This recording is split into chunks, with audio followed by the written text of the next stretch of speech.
It's great to see you all again. Thank you for coming. I appreciate your interest. Did you ever think we would see the year 2018? I know. I had to get that out of the way. When I was a little kid in the 1960s, I remember my mom and I were talking one time, and we figured out how old we would both be in the year 2000. And I thought to myself, oh, it'll never come, you know. Come and gone. Right? So here we are, but I come to appreciate that old saying that every day above ground is a good day. So it's a good day. All right, you know, I want to say a little bit first about some of the constitutional issues surrounding the Trump presidency. They are sprawling, of course. And then after that, I'll come back and say a few things about Justice Gorsuch. So I actually chaired a panel discussion in San Francisco State. Every fall, we have a Constitution Day. It actually lasts 2 days. And we have different panels on different aspects of the Constitution. And I chaired one on Trump and the Constitution. I felt like I could not avoid this because it's almost the elephant in the middle of the room. And the constitutional issues raised by the Trump presidency are sprawling. Right? Some of them are very broad and remote. For example, amending the U.S. Constitution to deal with the Citizens United opinion, all right? The effect of money in politics. Or the Electoral College, which it seems to me we ought to either abolish or let it work like it was originally supposed to. But we have this middle ground that doesn't seem to work for anybody. So. Anyway, another long-term remote implication of the Trump presidency is the impact of Justice Neil Gorsuch on the direction of constitutional law. He's a young man, as you know. He's only 50 years old. And if he's on the court as long as Oliver Wendell Holmes was, he'll be there for 42 more years. So, so I'll circle back to my comments on Justice Gorsuch a little bit later.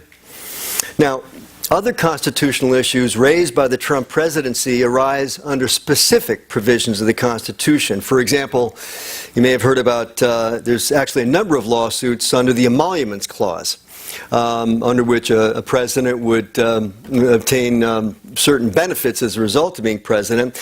I saw in the news that one of these was dismissed by, one of these lawsuits under the Emoluments Clause was dismissed by a federal judge. But you want to know that there are more than one of these lawsuits, and it may well be that the lawsuit under the Emoluments Clause filed by a number of state attorneys general might not be dismissed on the same basis that they have no standing. So, for whatever that's worth.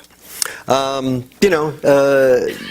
Trump used the pardon power to pardon Sheriff Joe Arpaio, so there's a specific issue. And, of course, there's a number of First and 14th Amendment issues raised by the Muslim ban. And to say nothing of the First Amendment implications of Trump's attacks on the press.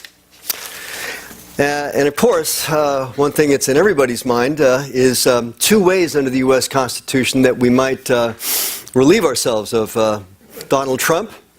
One, of course, is the impeachment and removal provisions of Article 1, and there are also related provisions under the 25th Amendment. So let me say a few things about these. I live up in Pacifica, and my member of Congress is Jackie Spear. And she's been at the forefront of calling our attention to the possibilities of using the 25th Amendment as a mode of getting rid of President Trump. So let me say a little bit about that.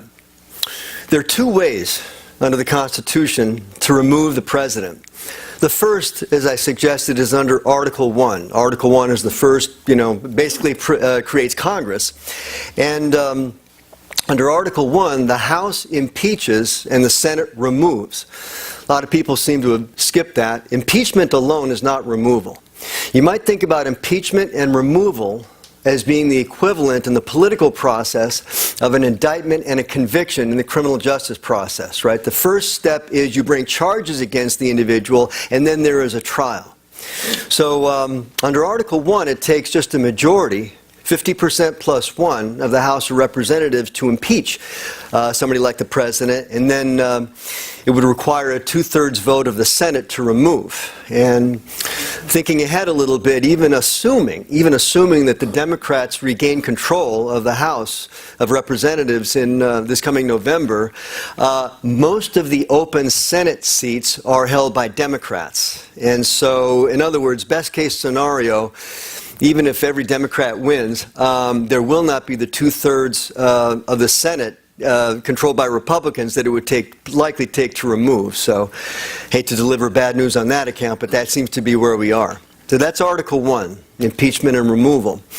And then there's the 25th Amendment, which was not ratified until 1967. It's a relatively recent amendment. And it's interesting. I think originally it was designed for a situation where, imagine that the president is literally talking to the walls.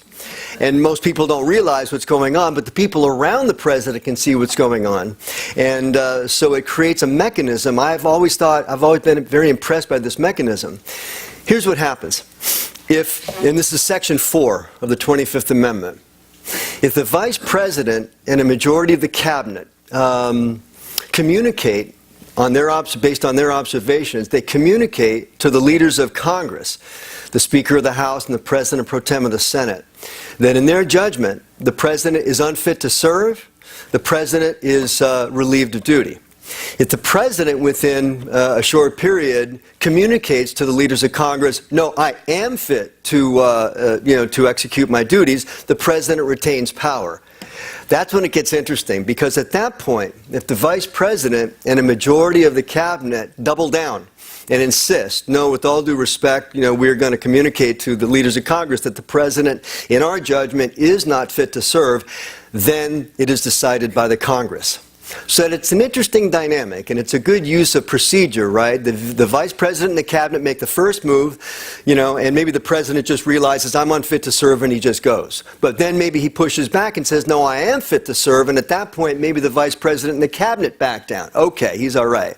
But if they double down and they insist, then, and they insist that the President is unfit to serve, then it gets decided by the Congress. And who else could legitimately decide that? Here's the thing. On the 25th Amendment, it takes two-thirds of both houses of Congress to remove the president. And so you might wonder, why is it that Representative Speer would insist on this? I mean, it seems harder under the 25th Amendment to remove the president, right? Under Article 1, it only takes a majority of the House to impeach, but then two-thirds of the Senate. Under the 25th Amendment, it takes two-thirds of both houses, But here's the thing that she notices. Think about this. Just imagine this. It's probably a long shot, but the one thing about Trump is that, the one thing that's predictable about him is that he's unpredictable. And imagine this. Imagine if Secretary of Defense Mattis, Secretary of the Treasury Mnuchin, Attorney General Jeff Sessions, these folks, and maybe McMaster and even John Kelly, these folks en masse communicated to the leaders of the Congress that, in their view, the president is unfit to serve. And let's make it even more interesting. Not only do they do that, but they all agree en masse to resign as soon as a replacement is approved for them. I think the idea is that at that point, even members of Congress from red states would have much greater political cover to vote to remove Donald Trump. Right now, a lot of them are scared, as you well know. Some of them are in districts that are still solidly behind Trump, but most of them are not. And so I just offer that to you as one of the first ideas I'll put out there. This idea that as cynical as it is easy to be, it might well be that if the most powerful members of the cabinet and the vice president went on record as saying, we believe the president is unfit to serve, and we are prepared to resign our positions as soon as a replacement is in place, that might actually move us forward. So keep an eye out for that. Again, the only thing I've been able to conclude about Trump and what happens around him is that it's unpredictable. So keep an eye out on that. Here's another thought too before I move on. Especially now that the Republicans in Congress have gotten their tax bill, right? They got their tax reform bill through, or so-called tax reform, and therefore they have placated their corporate donors and secured their future political careers, let's be honest. You would think that they would be quite happy if Trump were suddenly out of the picture. and Pence were suddenly in, you know. Not only would members of Congress, Republican members of Congress, probably get the public policy support that they want from Mike Pence, both in terms of economic policy and social policy, but they would also get the federal judicial nominations that they want. And I also submit to you that if Mike Pence were suddenly president, he's not my cup of tea, but if he were suddenly president and Trump were out, there would be a sigh of relief all over the world for reasons you all know. So that's another thing to think about. So I just say on all that stuff, stay tuned, you know. One of the drawbacks of my wonderful job is that I don't have the luxury of tuning out of current events, right? I got to talk about this stuff to people. I got to read the newspapers. I can't turn my back on it.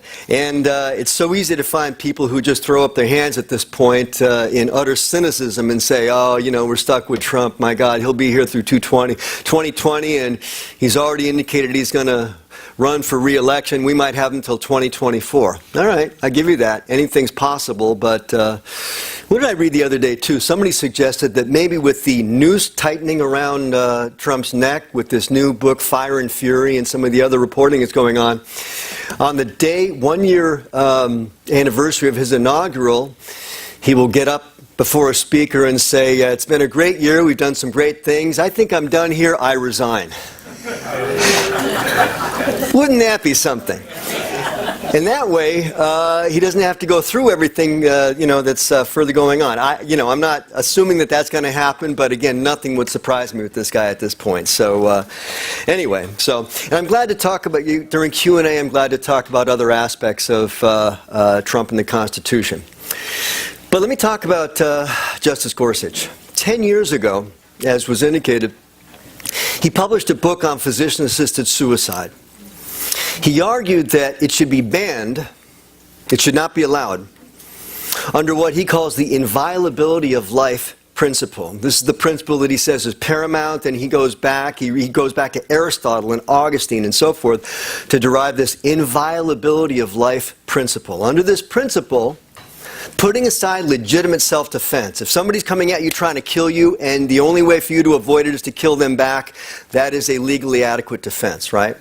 So under the inviolability of life principle, putting aside legitimate self-defense, he argues it is always wrong for private individuals to willingly take any human life, even one's own.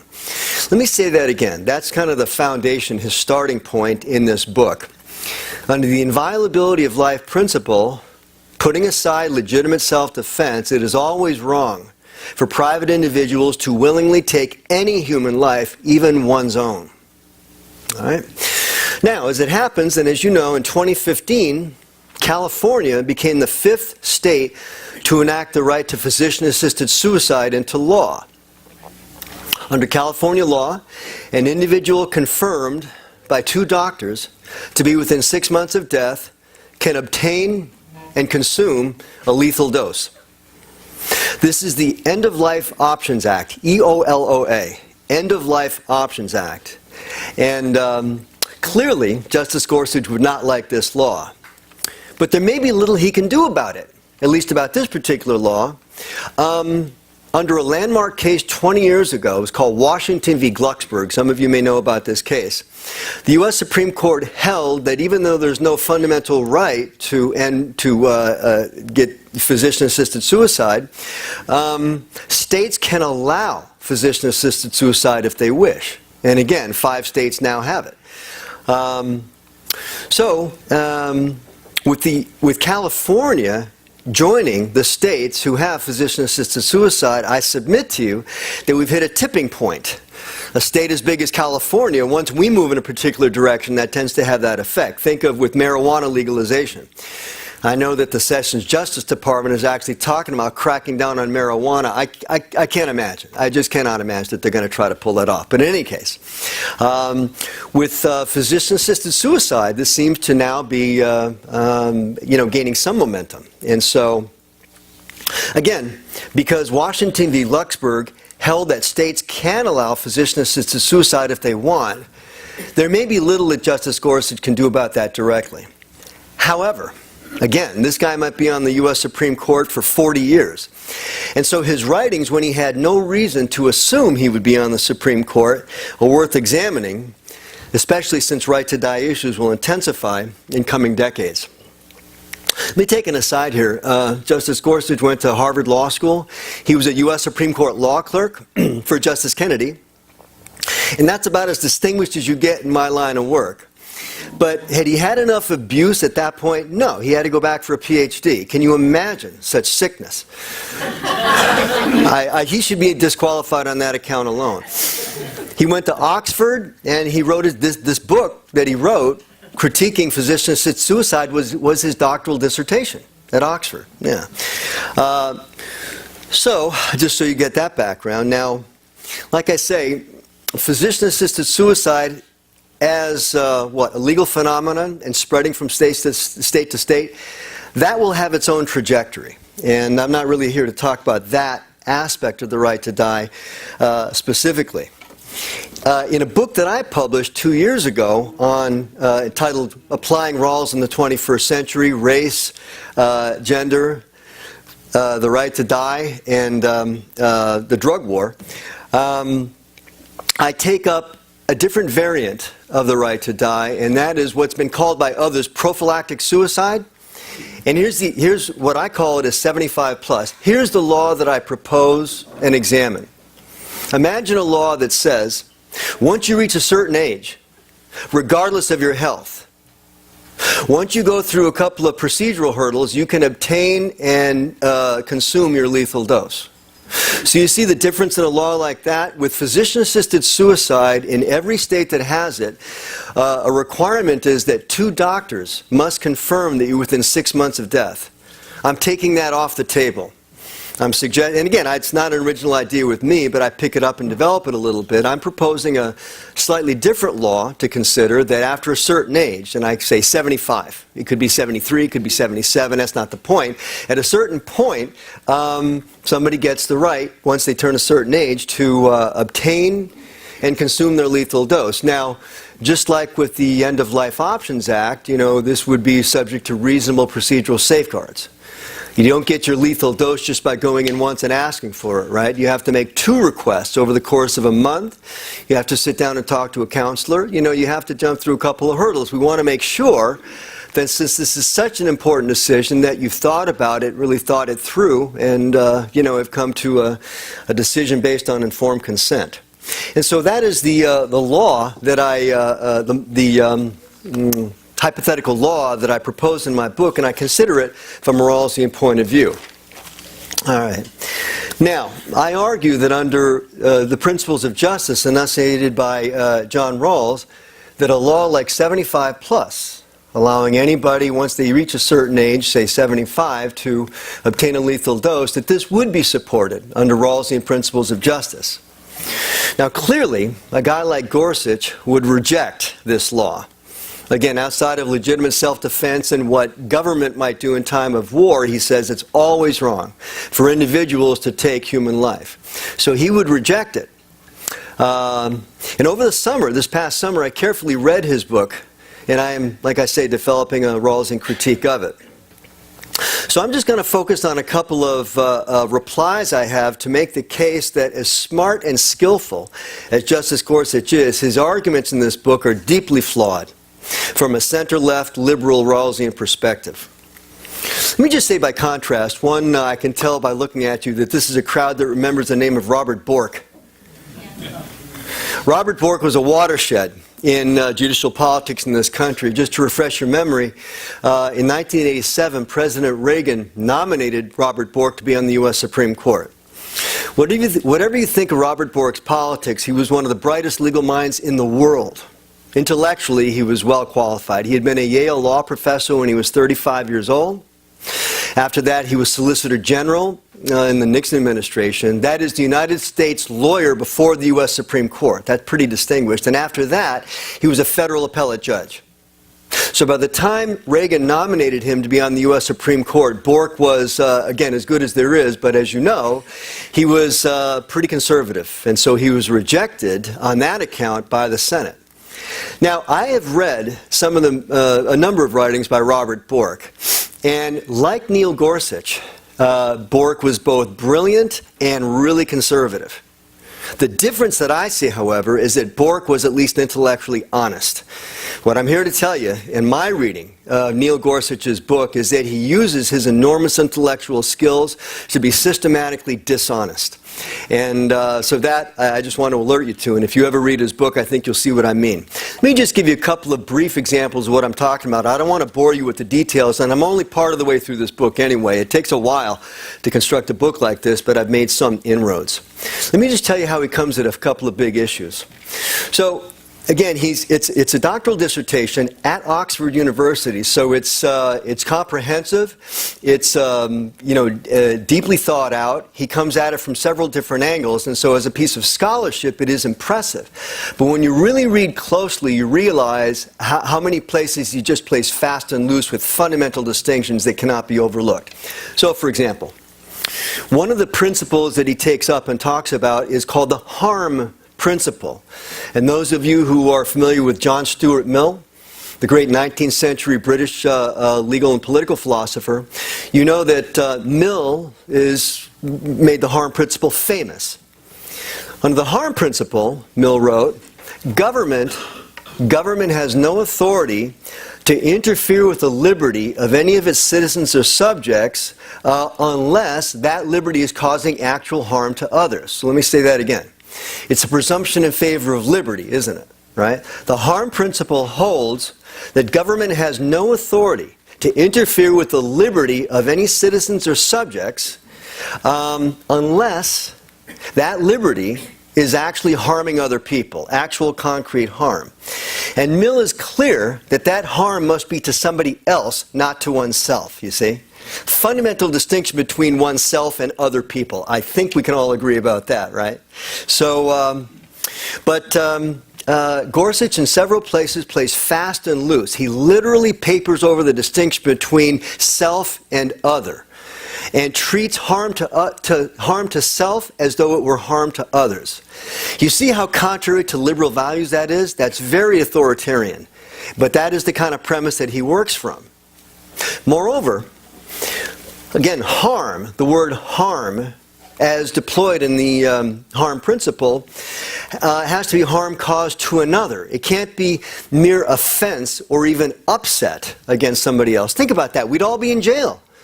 If government could put us in jail, if government could prosecute us and convict us simply for offending other people, or even upsetting them, right? One of the first rules of the American law of free speech is that offense alone is not enough to shut down speech.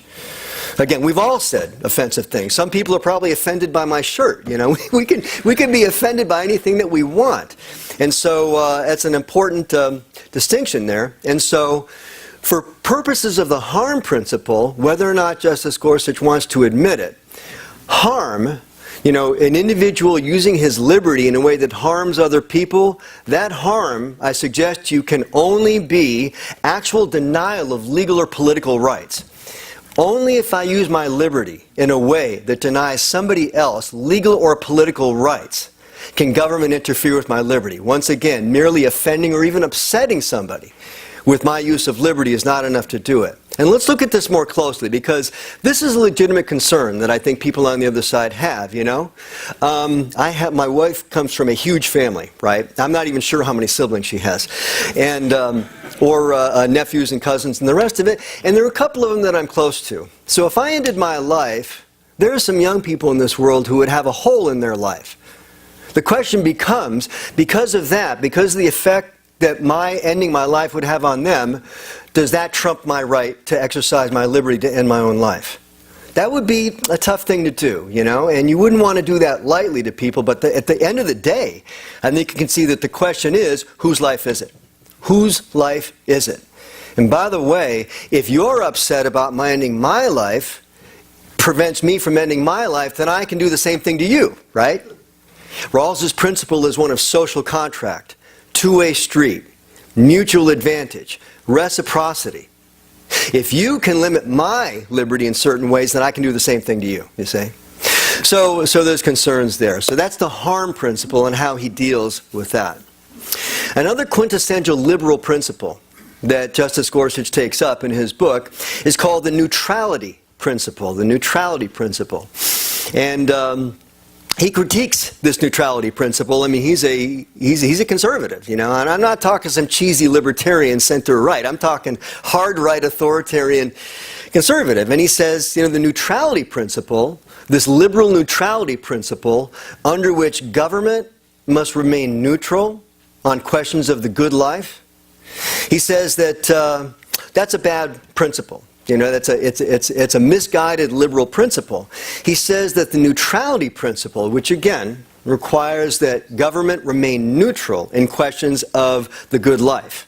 In a liberal democratic society, it's for us, citizens, to decide what constitutes a good life. So he clearly does not like that principle, but he misconstrues it. You know, he says it's misguided, but he says that under the neutrality principle, all governmental expression of views on the good life are banned. And I'm here to tell you he's misrepresenting that, and he's smart enough to know better. It's not the case. It is not the case that under the neutrality principle, government can take no position whatsoever on the good life. Let me give you a good example out of the law of abortion. You all know that under Roe and Casey and now the more recent Hellerstedt opinion, that women under certain circumstances have a presumptive right to obtain an abortion. And the test that the court has used for the last couple of decades is called the undue burden test. You know, the question is whether a restriction that government enacts and enforces against abortion imposes an undue burden on the woman's right created in Roe v. Wade to get an abortion. Now, so what that suggests is that government can put some burdens on the woman's right to decide whether to get an abortion, but it cannot be an undue burden. It just can't go beyond a certain line. So one thing that the U.S. Supreme Court has held time and again that state laws can do, for example, is if a woman comes into an abortion clinic and wants to get an abortion, she can be made to wait 24 hours before she can obtain the abortion. In the meantime, they can have her look at materials that are designed to make sure that she knows all her options, that maybe there are other options there like adoption or whatever, and then they can make her sign a form indicating informed consent. But after 24 hours, if she decides she still wants to get the abortion, then under the Constitution she's allowed to do that. So I hope that makes my point. You can see that even though government can, at least for 24 hours, express its view of the good life, you know, here, why don't you stop and consider this? We want to make sure that you've considered all your views here. At the end of the day, she has the right to exercise her right under Roe. So do you see that? At the end of the day, she can exercise her liberty, but that does not mean that government can have no say whatsoever on what it thinks is the good life.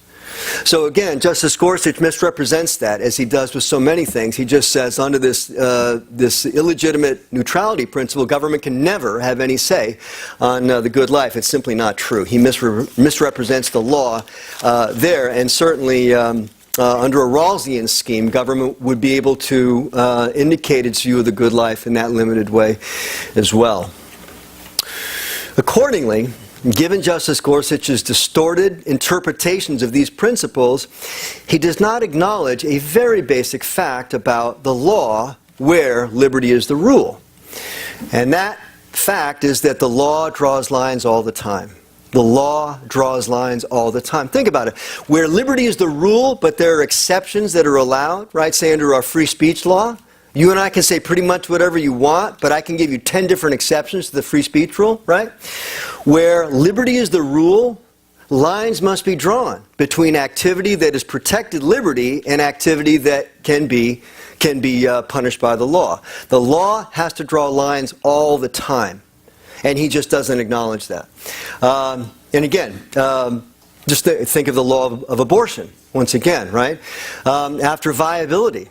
Once the fetus is capable of living outside, the woman, state governments can, if they want, ban abortion altogether. Lines are drawn all the time in the law, and yet he just skates over this. And again, one of the ways in which the law can establish workable, defensible constitutional lines is to establish reasonable procedural safeguards. So again, for abortion, government can make you think about it for a little while. With physician-assisted suicide, Under California's End-of-Life Options Act, again, it's required that if you're going to exercise your rights under that law, they can make you make 2 requests a month apart, just to make sure that you're really thinking it through, right? So at the end of the day, you can exercise your liberty, but the law imposes reasonable procedural safeguards. And all of those possibilities, all of those devices built into the law, seem to just be ignored by Justice Gorsuch in my judgment. So finally, as in the liberty discussion, Justice Gorsuch, again, in his chapter on equality, he again fails to distinguish harm to self and harm to others. It's a remarkable thing. He's a brilliant lawyer, and yet he does not seem to distinguish, for example, between suicide and homicide. Can you imagine that? Homicide, intentionally taking the life of another, has been a crime since antiquity. Obviously, that's one of the most basic crimes. But he just equates that with suicide. I think we're all clear. You cannot commit a crime against yourself. Right? You cannot commit a crime against yourself. You cannot commit a tort against yourself. Torts are civil wrongs rather than criminal wrongs. And so again, for a guy as smart as he is, to paper over distinctions like this, to me, is just deliberate dishonesty. Not that I get an opinion about this, but I'm just saying. And it's funny, too, because there are places in his book, if you ever read it, where he acknowledges, as he must, that the kind of harm that we're talking about is harm to others. And yet in other places, he just papers right over that distinction as though there is no distinction between the two. So again, I'm slowly developing my critique. It may actually be a book of my own. It may take that long to lay out my entire critique of Gorsuch's book from a Rawlsian perspective. It'll be worth doing, though, and it's one of these projects that has a bit of a shelf life because he's going to be on the court for a while, and so we'll see what happens with that. Maybe if I get that book published, I'll come back and tell you about it. You know, Gorsuch, to me, and let me know if I'm running out of time or we need to get into Q&A. How are we doing? Okay, good. Thank you. And what are we doing again? At 1/4 of? I take questions, or at 12? Okay. All right. Have you noticed that, I put this as a question to you, that, and I'm still talking about Gorsuch here as an example, is it plausible to say that people at the political extremes, hard right and hard left, don't really have the mindset of citizens of a liberal democracy, but rather have the mindset of a religious zealot? Does that make sense? It's kind of how it seems to me, you know? And I think that Gorsuch is a good example. And more specifically, what I mean about that is the following. Throughout constitutional law, and in fact public policy as well, there's a fundamental distinction between ends and means. Between the goals that we're trying to achieve and the means, the procedures, the methods by which we try to achieve them. That distinction goes back at least to Aristotle. Certainly in our constitutional law, it's been there since the beginning, the distinction between ends and means. And the thing is, with those at the extremes, the political extremes, they seem to assume that since their goals, the ends that they're trying to achieve are pure, they don't have to think about means. They're entitled to achieve them by any means necessary. Right? You've heard that term before, right? This is dangerous. It is almost the very definition of constitutional government, that it cannot do whatever it wants just by saying it's pursuing good goals. Ends are not enough. Let me give you a quick good example here besides Neil Gorsuch. When Donald Trump says, in order to advance national security, we must ban all Muslims. Everyone here can immediately see the problems with that, right? And that's because you are distinguishing between ends and means. If you and I were simply taking at face value what he's saying, in order to advance the goal, the end of national security, we must ban all Muslims from coming into the country. Well, as soon as he cites an undeniably valid goal like protecting national security, that's it. He can do just whatever he wants. Do you see the problem there? It is not enough for government to say we're pursuing undisputably good goals, defensible goals. No. The means of governmental action must be examined as well. And I'm here to tell you, as a guy who teaches constitutional law, 90% of the time when the U.S. Supreme Court strikes down a law, it's not because of the ends. Government can almost always come up with a plausible goal. Public safety. Yeah, we're doing this to advance public safety. To advance public safety, because there would be riots otherwise, therefore we must maintain racial segregation. If we try to integrate, there's going to be riots. So since we're trying to maintain public safety, we're going to maintain segregation. Do you see that? You and I, we all can see it if we take a look, if we just consider the examples, right? We all instinctively recognize the distinction between ends and means when it affects us or, groups that we care about. But those at the political extremes, the zealots, like Neil Gorsuch, as long as their goals are pure, they are simply entitled to achieve them by any means necessary. So, with Justice Gorsuch, since the inviolability of life principle, you can't dispute that, right? Therefore, we are entitled to achieve that by any means necessary, including shutting down physician-assisted suicide and shutting down abortion. I'll tell you, folks, I think the first chance this guy gets to overrule Roe v. Wade flat out, I think that he will. Again, he's already tipped his hand, right? Inviolability of life. And in the case of a woman contemplating an abortion, it would be the life of another, not even herself, right? So there we are. When you're at the extreme right or the extreme left, it's enough that you have goals that are absolutely defensible. You're entitled to achieve them by any means necessary, and that's simply not how the law works. Okay, let's see. That's probably enough there. Again, I knew this was going to be kind of loose today. Trump is a moving target, and just in the last 3 or 4 days, this book, Fire and Fury, by this author, Michael Wolff, seems to, again, in my judgment, be tightening the noose around Trump's neck even a little bit more, right?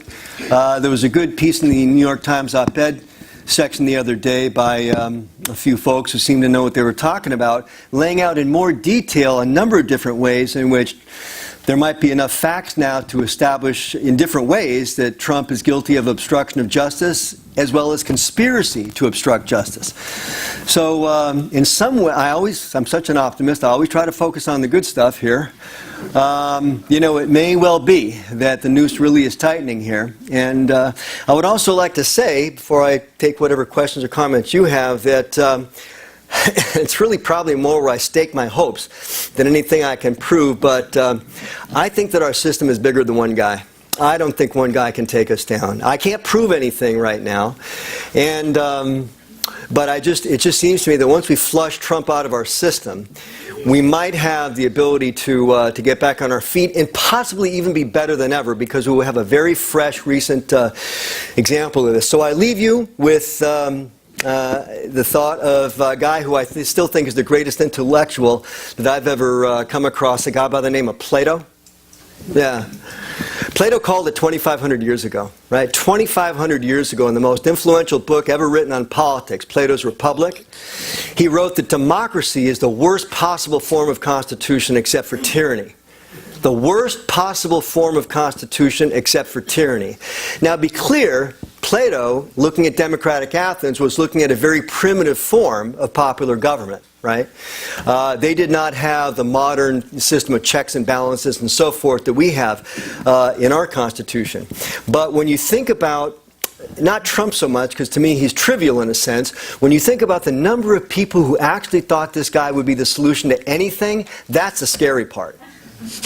But it also looks like the diehards are maybe a third of the population, As long as we have any shot at majority rule, I think we've got a shot at moving past this. There's so many ways that it could happen.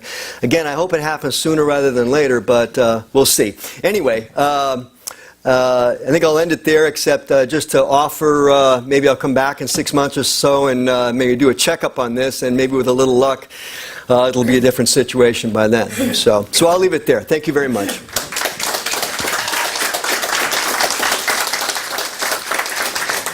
All right, if you have a question, raise your hand. And okay, and are you going to come in? Yes. Great, thank you.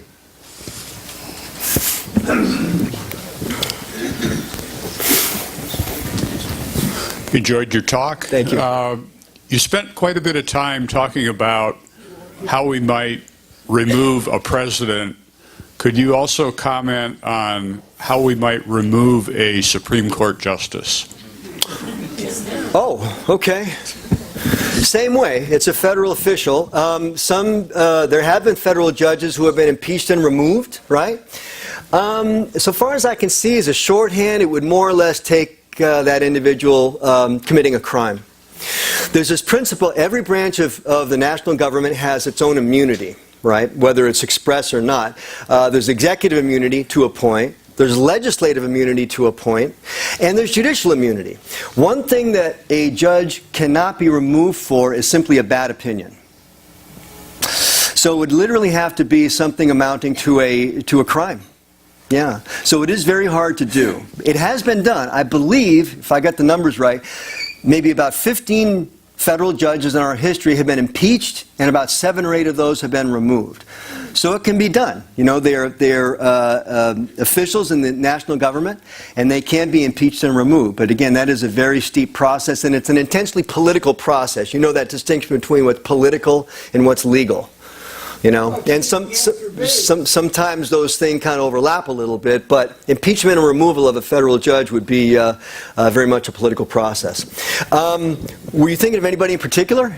Yes, I was. Okay, all right. Well, again, the thing I would say is simply for writing unpopular opinions, justices cannot be removed.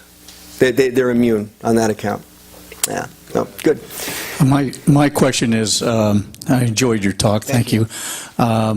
This Gorsuch who just got put in the Supreme Court you were talking about, in the editorials I read during the time, I didn't read these particular downsides that you're talking about today. As much as the press is considered liberal, that was one I thought they would have jumped on at the time. But did you find it much in the news at the time he was a candidate? Yeah, sure, some. I think what, I tend to read center-left stuff like the New York Times and the New Republic, right? And they're pretty good. They're not on the radical left, but I think what a lot of people were coming to very quickly is he was eminently qualified. He was eminently qualified. It's not as though this guy, a couple of Trump's recent nominees to the lower courts literally could not answer basic questions about law. That was certainly not a problem there. So, but one of the things I understand that happened behind the scenes is that Trump kind of farmed out identifying good prospects for federal courts to the Heritage Society, Heritage Foundation, a very hard-right think tank. And so they found a guy, that they wanted, really smart and really, really conservative, to the point of dishonesty, as I've tried to say. So that's a thing that I remember the press focusing on. This guy, there was a Senate there, and they disposed with the filibuster with respect to judicial nominations. They were, so it only took them 51 or 52 senators to confirm him. So that's all I remember. And I don't know. Again, his book would have been a good way to go, but it really just focuses on one big issue, and I don't know that anybody had the chance to really read it carefully and to comment on that. At least any of the, like I say, the commentators in the press. So beyond that, I can't really say anything else. Yes. Okay. During his confirmation, yes. There was an example that was seized on by the senators about some guy who left his truck in freezing weather, and that was going to do harm to him if he stayed in the truck. But no, he's supposed to abide by the rules. Comments? Yeah, I remember that case. Unfortunately, I've not read that case, so I can't really say anything in detail about it. It sounded like it was pretty bad PR for Gorsuch, but I'm sorry, I've just not read that case. I can't really say. That's probably something I should have gotten to, but yeah, I do remember the case. I do remember the discussion. Okay, yes, and we'll get to everybody here. Hi. I'd love your comments on Trump being able to pardon himself. Yeah. What do you think of that? And can anything be done after he pardons himself? That's a good question. At one level, I think it's an open legal question. At another level, I think it would be like if Trump suddenly fired Mueller. Okay? Even assuming he has the authority to do that, everything would hit the fan, right? There would be millions marching in the streets. So I'm not even sure he can legally do it. I think it's an open legal question. But even if he had the audacity to try to do it, it's hard for me to imagine that the political backlash would not be such that it just wouldn't work. And just to think that through a level further, if he were able to pardon himself and there were not a reaction that forced him out, I think our constitutional system is over. You know, but I think it has more resilience than that. Let me say something. Thank you for bringing this up. I try to focus on the good stuff because it's easy to go crazy with this, right? I think we all have to admit that several elements of our political culture have been pushing back. We have been functioning like a democratic society, right? The press has been pushing back. Several of the courts have been pushing back against Trump. The bureaucracy has been pushing back. The people have been pushing back, right? Now, you know, he's still in there as things go right now, but I'll give you one more example here. There's this wonderful book I bought last week. I'm working my way through it. I bought it because I don't know much of anything about psychiatry or psychology. Are you aware that there was a conference organized by some people at the Yale Medical School on the duty to warn? You know, mental health experts coming together and giving a warning about Donald Trump. So to me, that book, it's wonderfully written by all these top writers. And as I'm reading it and kind of getting, you know, how shall I say it, even more worried or just have my doubts about Trump. At the same time, I'm deeply appreciating the fact that in an open liberal democratic society like this, it's no question but that if a group of experts like that want to get together, write up their best advice, their best guidance or warning to the public and want to publish that, they are completely free to do so. There's nothing Trump can do about that. So for whatever that's worth, you know, again, to the extent that we have it, I think we've had this system, a certain kind of system for a couple of centuries in which we all understand we can say pretty much whatever we want, you know. It's not just that if some guy like Trump gets to the top, he can just shut us all down, you know. And in any case, the 22nd Amendment protects us from a third term by that guy, so if nothing else. But again, he could be gone before you know it. Okay. Other folks? Yeah. Thank you I really appreciate your presentation. I'm going to ask a different question. Why picking on an individual when the system itself, and you're talking about open democracy, and I know I should not quote Karl Rove, but PR plays a big role in changing our mindset. So given that and ignoring what happened, not about the election process, but also the Middle America is suffering. Okay. There are economic crises, and diverting that to other issues through PR media and bringing Trump or whoever is coming to power is the system itself, is the infrastructure which is in place, is the GOP, is the Pentagon, is the corporate America, is the Wall Street, which are dictating the political process in our country for their own interest. Can you comment on that? Wow. Okay, that was, I think you're talking about what some of my colleagues call neoliberalism, what we've come to, which is more of a descriptive term. To me, it's a very interesting and lucid comment that you make. To me, it's the beginning of a long discussion. You know, one of the questions that I sometimes ask people if I'm trying to get a sense of their politics is, would you tear up the U.S. Constitution and start over? I would not. Because if we're really talking about tearing it up and starting over, okay, what are we going to do? We're going to not have a legislature?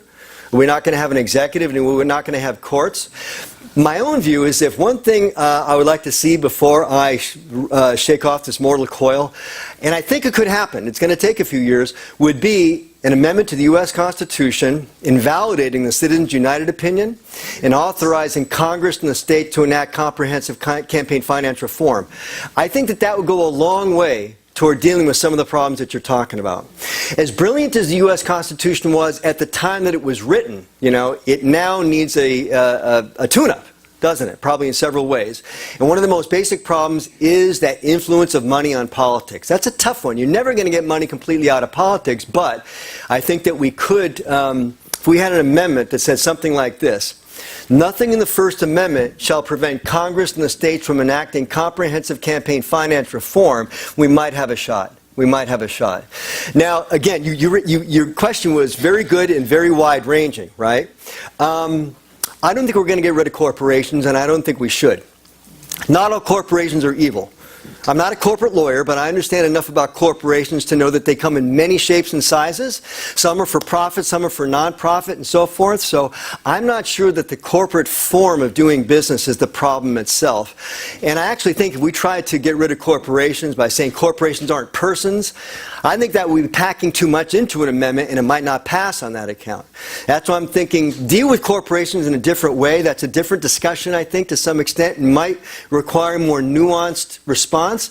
But I do think it would be appropriate for us to amend the Constitution to say nothing in the First Amendment shall prevent Congress and the states from enacting comprehensive campaign finance reform. And here's some good news about that. We're most of the way there. Under Article 5 of the Constitution, which provides an amendment process, there's two ways to propose an amendment. One is if 2/3 of both houses propose an amendment. Now, that's not going to happen, certainly not with respect to Citizens United. But alternatively, if 2/3 of state legislatures call on Congress to call a convention to draft a proposed amendment, Congress shall do so. It has no choice. And that would take 34 states to do this. We are somewhere in the 20s now. Do you all know when you voted in 2016 that one of the things we enacted into law in California is California joined those states that are doing precisely that, calling on Congress to call a convention to draft a proposal to deal with Citizens United. So this is going to take a few more years, but once we hit that magic number of 34, Congress shall do it. Now, even once we get to that point, it's going to take several more years, right? Because they'll come up with a proposal. That could take a year or two. And then it has to go out to the states. See, that's the second part of it. Once an amendment is proposed, it has to be ratified, turned into law, and that requires 3/4 of the states. Now, that's a long shot. Again, this crowd is old enough to remember the Equal Rights Amendment of the 1970s. It sailed through Congress in 1972, but after 7 years, there were not quite the number of states required to ratify it, and so it never became law. Yeah, so anyway, I appreciate your question very much. You raise really a range of issues there, and I think that the one, if I can see single-payer health insurance, much cheaper public education, and an amendment dealing with Citizens United, I can die happy. Yeah. Well, I'll die pretty happy anyway, but I'll be happier. Related to that, there is a group called Move to Amend that's working towards just that. Exactly. Yeah. Good. There's a gentleman here. I'm surprised that conservatives are opposed to the right to die, because from the conservatives that I know, and some of the libertarians I know, they're very big on the right to life, and they tie this in with their views on capitalism and free enterprise as well. Okay. And so I don't see how Gorsuch, being a conservative and being consistent with the conservative philosophy, is opposed to the right to die. Good. Good question. Okay, so there's conservatives and there are conservatives. Libertarians, right, in a sense are sometimes called conservatives, but properly speaking, it must be understood, in my understanding anyway, that libertarians are on the center right. They're in the liberal center. They are liberals, properly speaking. But they differ from, like, center-left Bernie Sanders liberals in that they want minimal government. So that's where the libertarians, libertarians who call themselves conservatives, I agree with you, they would be inclined to favor liberty and allow people to do what they want. But social conservatives, authoritarian conservatives on the hard right, like Neil Gorsuch, it makes sense to me. I'm not surprised that he did this because they're opposed to abortion. They're opposed to abortion. The sanctity of life. It's just that Gorsuch takes it a step further. He not only, I have no doubt that he would shut down the right to abortion, Roe v. Wade, if he could get away with it, but insofar as he puts inviolability of life above all else, it doesn't surprise me that he would want to use the big fist of government to stop people from ending their lives that way. Don't forget, conservatives on the hard right are not libertarians. They want big government when it serves their purposes. They're in favor of big government when we're talking about government enforcing traditional morality through law. It's an important thing. So that's what I would say. I'm not as surprised as you are. And again, I think it's useful here to separate libertarians on the center right from social and authoritarian conservatives on the hard right. They want big government when it suits their purposes. Well, the classical liberals believe in the Jeffersonian position of right to life, liberty, and pursuit of happiness, and they put life in there too. But right to life is not really the issue here. The issue here is right to death. Yeah. So with respect to physician-assisted suicide, that's really what we're talking about. We're talking about liberty more broadly, and whether that includes the right to end your life. The way that John Rawls and 6 other major philosophers submitted in their amicus curiae brief in Washington v. Glucksberg, the way that they characterize it is a fundamental right to control the circumstances of your death. A fundamental right to control the circumstances of your death, to decide to the extent possible how and when your life will end. And since I'm up in my late 20s now, I'm thinking more and more about these things. And that's one of the fun things about getting up in your late 20s. You can always poke fun at your own age, right? And just say it with a straight face and you always get a laugh. You've overlooked one very popular method for getting rid of Trump that has been used successfully for thousands of years, and that's assassination. I stand corrected. I think they debated that at the Constitutional Convention, but then they left it out at the last minute. But I'm glad you brought that up. I would just, how shall I say it? Let's be nice. Maybe he would drift away in his sleep. How about that? All right, there we go. Somebody else. Yeah. Yes. I was wondering, you said his age is 50. You never said how old he was for his dissertation, and who his committee is, because Good. You will write your dissertation to please your advisors, and if they were thinking that way, he wants to just do it and move on. So I'm curious as to what his age was at that time. Very good. After you get out of that academic bubble in the real world, your views change. Yeah, very good. Okay, so he's about 50 now. That book was published in 2006, so he was in his late 30s at that point. Yeah, okay, fair enough. I don't know who his committee was. It's possible. You got to do it and move on. Oh, hey, I know about... The only way you get a PhD is by wearing down your dissertation committee. Oh, I still remember like it was yesterday. That's right. In my case, I got the signature by 2 of the folks on my committee. I went into the third guy, and his words to me were literally, all right, I still can't remember your name, but I'm tired of looking at you. Where do I sign? Anyway, that's the secret. Good. Yes, sir. Regarding the sanctity of life, where does Neil Gorsuch stand as far as the death penalty is concerned? In that book, I don't recall that he speaks to it. I think he would put that under the general category of some things that government can do with respect to ending life. And at least partly he's on solid ground there, right? If we are attacked militarily and we have to respond militarily, we might kill a few people. Right. So that would be an example. And again, his inviolability of life principle applies to individual humans, not to government. So putting aside legitimate taking of life by government and legitimate self-defense on the part of an individual, he says individuals should never take life. And he's certainly smart enough not to ground this in religion, right? Because he's well aware of the First Amendment, right? Separation of church and state. So he grounds it in secular philosophy. Again, he goes back to Aristotle and a few other folks. So that's what he has to say about that. I don't think in that book he speaks specifically to the death penalty. He may have some very specific views about that. I wouldn't even be surprised if he's in favor of the death penalty upon conviction of first-degree murder. So good question, but I don't think he speaks to it in that book. Yeah. Okay. Hello. Yes. So in your comments related to Plato's Republic, you were wondering how a system such as democracy could elect someone like Trump. Yeah. Joe Simidian, popular local politician, wanted to find out the same thing. How could that have happened? And he used some of his excess campaign funding money to go travel to the East Coast for about 3 weeks, spending 1 week in each of 3 counties that had voted for Obama, and then switched to Trump in the 2016 election. Yes. And he interviewed people, all walks of life, just people on the streets, people, churches, people, local politicians, and he found out exactly why they voted for Donald Trump. So if you haven't heard his talk, he's been going from city council meeting to city council meeting, presenting this talk for free all around the county. Okay, so it's very fascinating good. Information. Thank you.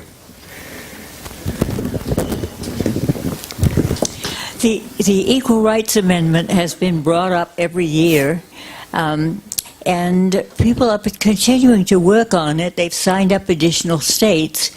What are the chances that we're going to persuade them to set aside the limit of how long you could collect signatures? Oh, okay, okay. Let's see. I think every time a proposal is put before the states, I believe that Congress sets a limit. So I think every time the limit is different. I think the limit can be extended as well. So I don't know whether bringing back the Equal Rights Amendment is really on the front burner. My own view is that an amendment dealing with Citizens United would be the most likely to be proposed and ratified in the next several years. Bearer of good news that I always try to be, let me point out that I actually don't think, as important symbolically as the Equal Rights Amendment would be, in terms of our actual constitutional law, I don't think that it would have made that big a difference. Some of you may be aware, in 1976, the U.S. Supreme Court handed down a decision called Craig v. Boren, and that dealt with the question of laws that discriminate based on gender. And I will just tell you that what the U.S. Supreme Court established in that case is that laws that discriminate based on gender are subject not merely to the lowest level of scrutiny, rational basis scrutiny, but heightened scrutiny. Not the highest, not strict scrutiny, the highest, but intermediate scrutiny. So here's the thing, that's our law right now. When somebody challenges a law, an ordinary law, as violating the 14th Amendment because it's gender discriminatory, lower courts will apply intermediate scrutiny. What is the difference between intermediate and strict scrutiny? Oftentimes not much, oftentimes nothing. So the U.S. Supreme Court, in other words, put into our law practically what the ERA would have put into our law. I think if the ERA had been ratified, that would have amounted very quickly to strict scrutiny of gender-based classifications in our law. So for whatever that's worth, I hope that's good news. There are sometimes good reasons, justifiable reasons for laws to discriminate based on gender. I'll just give you one example, since this is of interest to you. Imagine a law that says that would allow an assisted living facility to put out an ad for somebody to work with the people who live there, and it says no men need apply for this job. And the reason would be that, say, the majority of the people living there are women in their 70s and 80s, and one of the jobs of the person that's going to be hired is to give sponge baths to the people who live there. Traditional modesty and privacy would be a sufficient justification for them to exclude considering men for a job like that. So at the periphery, there are sometimes justifiable reasons for discrimination based on gender. The thing is, just like with the Free Speech Clause, liberty or discrimination is the rule, not the exception. Exceptions can be justified, but the exceptions have to be justified. The rule is non-discrimination. All right, that's it. That's the time for Q&A. Let's thank Dr. Carcieri for a great presentation.